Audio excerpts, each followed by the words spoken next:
It's a very, very stunning landscape that surrounds the hospital. We have rivers that flow, but their beauty is matched by their danger because those same rivers are filled with cholera and those same forests are filled with malaria.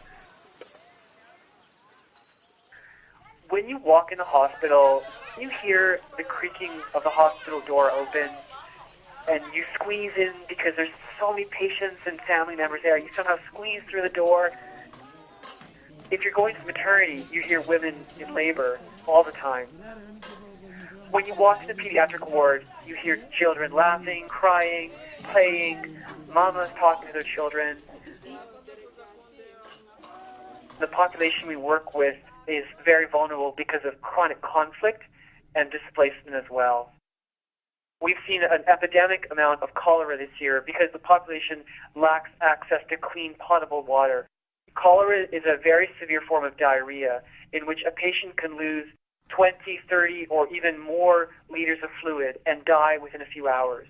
You routinely see women and children collecting water to drink, to cook, and to bathe for from dirty ponds, from polluted rivers, from places where we know there is cholera. Our mobile clinic team goes out to the community and provides health care to the population close to their home village. Many patients are simply too sick to come to the hospital, or they may be too fearful to travel on their own. It's by leaving our compound that we can truly understand what the population is suffering in their home villages. Patients who have malaria that goes to their brain, they come in a comatose state. Their eyes are closed, they can't move, they're barely breathing. It's so gratifying to take care of these patients because they come in so sick, and with these medications that are very inexpensive, they first start to open their eyes, they start to move. Eventually these children can eat, and their first steps are always a bit shaky.